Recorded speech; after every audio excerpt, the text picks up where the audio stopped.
Bom, pessoal, então vamos fazer um vídeo sobre a dedução da fórmula da área da superfície de um tronco de cone reto, porque, como eu disse para vocês, eu preciso que a gente veja, né, o tronco de cone tudo em uma aula só. Então, vamos lá, em aula a gente vai ver a fórmula direto e quem quiser complementar, né, veja esse vídeo. Então, qual é a área da superfície de um tronco de cone reto, né? Então, aqui está a planificação para nos orientar, né? A base menor, que tem raio Rzinho, a base maior, que tem raio Rzão, para diferenciar, né? O centro da base maior, O1, o centro da base menor, O2. A área lateral, que a gente vai chamar a área lateral do tronco de AL1, porque AL é de um cone inteiro, né? E aqui a giratriz, né, do tronco de cone.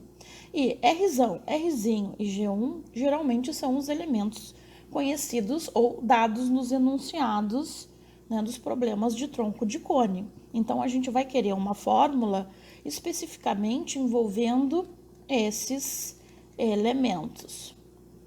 Então, aqui a área lateral do tronco de cone é um pedaço de uma coroa circular. A gente tem a fórmula da coroa circular lá do início do ano, que a gente trabalhou círculos, mas aqui a gente vai fazer até talvez um pouco mais fácil, baseado na área do setor circular que gera a área lateral do cone. A gente vai usar o princípio de exclusão. O que é o princípio de exclusão? A gente vai considerar, por exemplo, a área do cone inteiro, né? Lembrando, né, que o tronco de cone ele é gerado pela secção transversal, né, de um cone qualquer, retirando um cone menor gerado. Né? Então, o sólido restante, né, é o tronco de cone.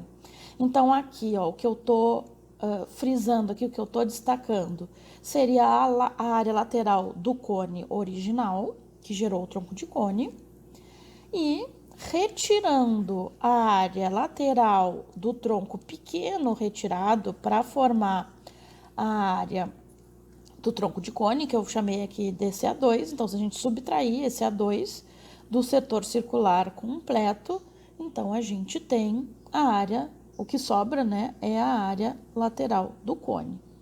Então, aqui a gente chamou de G2, a geratriz do cone pequeno, né, retirado para formar o tronco de cone, G1, a geratriz do tronco, e G, a geratriz do cone original, cuja secção transversal origina o tronco de cone. Ó. Então, aqui nós podemos ver que o G é G1 mais G2. E isso aqui, com certeza, a gente vai usar mais tarde, né, quando quiser relacionar a fórmula só ao G1, né? A gente não quer deixar a fórmula com G2 nem com G. Vamos pensar assim, a gente sabe que a área lateral de um cone é πRG, sendo R o seu raio. Se a gente for calcular a área lateral do cone original, né, que forma o tronco de cone, o raio dele é o raio da base maior. Então, fica π, R maiúsculo, né, ou πRzão, vezes G. Então, como a gente vai retirar, né, a área lateral do cone pequeno, o cone pequeno tem raio idêntico à base menor, né? Então, o raio da base menor é Rzinho e a geratriz do tronco pequeno, né, a gente chamou de G2.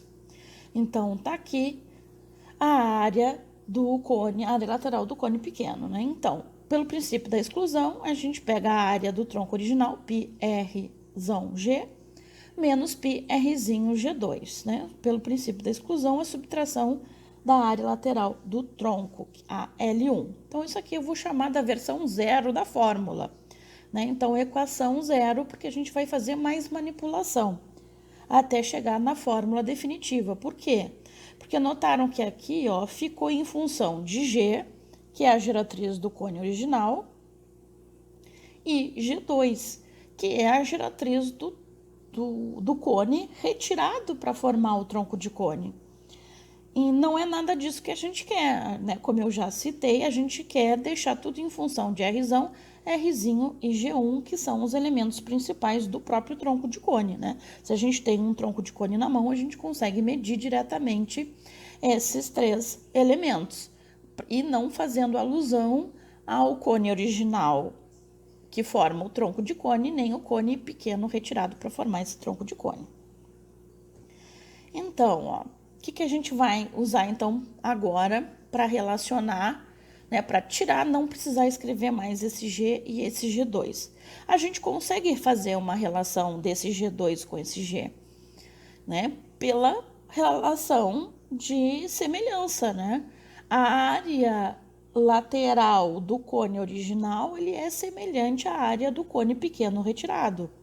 Então, por exemplo, a geratriz do cone pequeno está para a geratriz do cone grande, assim como o Rzinho está para Rzão, né? Que é o raio do cone pequeno e o raio do cone grande. Então, a gente pode estabelecer, pensar em razão de semelhança, a gente pode pensar em regra de 3 e escrever isso aqui, né? G2 está para G, assim como Rzinho está para Rzão.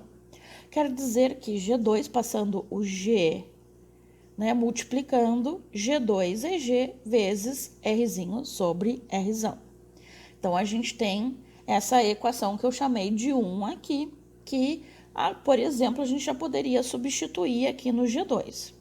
Mas, pensando bem, ó, isso ainda não é o nosso objetivo, porque esse G2 está dependendo de G e não de G1. E escrever em função de G1, que é o nosso objetivo. Então, a gente vai ter que escrever mais alguma coisa para não deixar nem em função de G2, nem em função de G, só em função de G1. Mas, para isso, agora é mais fácil, porque essa relação que eu tinha dito antes, né, que a geratriz do cone original, G é igual a G1 mais G2, a gente pode usar agora, ó.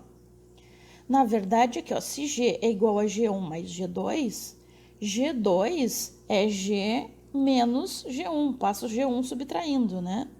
E aí, no lugar desse G2, a gente pode substituir por G menos G1. Assim, a gente vai conseguir estabelecer uma relação de G dependendo de G1. Como? Pensa que o G é o x de uma equação que a gente tem que resolver. Se é o x, a gente coloca tudo que tem x para o lado e o que não tem x para o outro lado, não é mesmo? Então, aqui, ó, eu vou botar esse termo G vezes R sobre Rzão no primeiro membro subtraindo e esse G1 que está subtraindo para o outro lado somando. Então, vai ficar G menos G vezes Rzinho sobre Rzão igual a G1. Próximo passo, colocar G em evidência, né? Para escrever G em função de G1. Colocando G em evidência, fica 1, né? Porque aqui ele está multiplicado por 1, 1 menos Rzinho vezes Rzão. Então, aqui a gente pode fazer MMC, né? G vezes 1 menos Rzinho sobre Rzão, né? Então, aqui G é Rzão menos Rzinho sobre Rzão. E a gente aí, para descobrir o valor de G em função de G1, passa o que está multiplicando G, né? Para o outro lado dividindo, né? Operação inversa. Então, G é igual a G1 sobre Rzão menos Rzinho sobre Rzão. Claro que aí aqui a gente ainda tem mais alguma manipulação que a gente pode fazer, como se fosse divisão de frações, porque na verdade é, né? Então, dividindo frações, o G fica igual a G1 vezes Rzão sobre Rzão menos Rzinho. Agora sim, ó, a gente tem a geratriz G só em função dos elementos do tronco de cone, né? Que é o Rzinho, o Rzão e o G1. Então, ó, aqui, ó, tanto a gente pode escrever substituir essa expressão que eu chamei de 2. Aqui no lugar de G, né, na primeira versão da fórmula da área lateral do tronco, quanto aqui na equação 1, ó, para depois substituir o G2 nessa versão 0. Porque se substituirmos esse G, né, aqui na versão 1, aí a gente também vai ficar só com os termos do tronco de cone, né, G1, Rzinho e Rzão. Né? Então, a gente vai conseguir escrever o G2 só dependendo dos elementos né, do tronco de cone. Então, vamos fazer isso.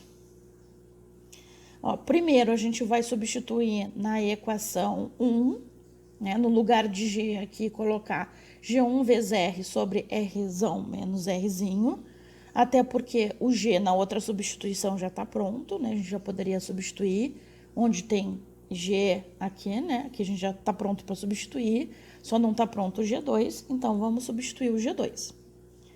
Então, G1 vezes Rzão sobre Rzão menos Rzinho, vezes Rzinho sobre Rzão.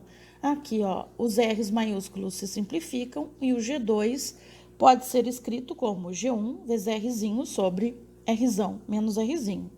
Então, ó, agora sim, esse G2 tá pronto para substituir aqui na fórmula inicial. E o G a gente também já tinha obtido, né, que é a expressão aqui chamada de 2.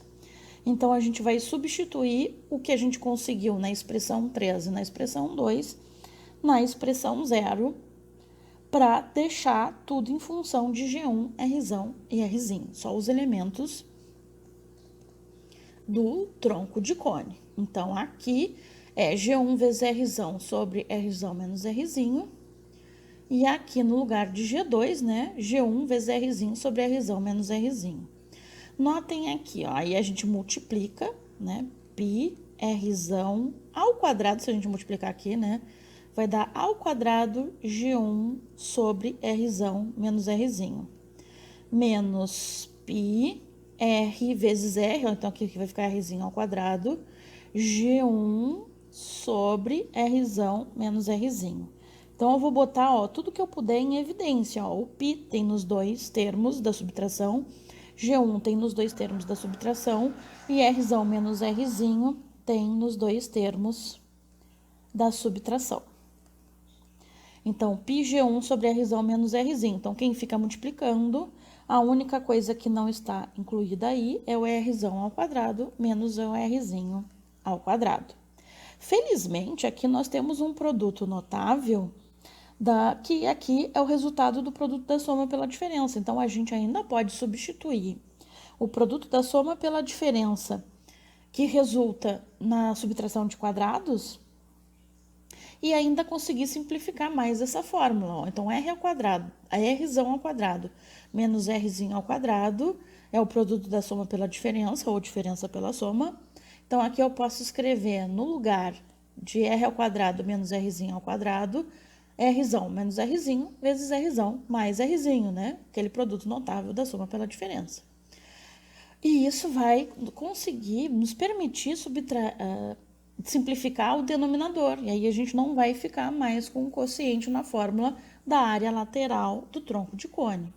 Ó, simplificando Rzão menos Rzinho, nós temos π vezes G1 vezes a soma dos raios Rzão mais Rzinha, e essa é a fórmula mais simples possível que a gente consegue expressar a área lateral do tronco de cone. Então, aqui, ó, pensando que se a gente quiser a área total, a área lateral é a mais difícil de deduzir, a área total só tem que acrescentar as áreas das bases, né?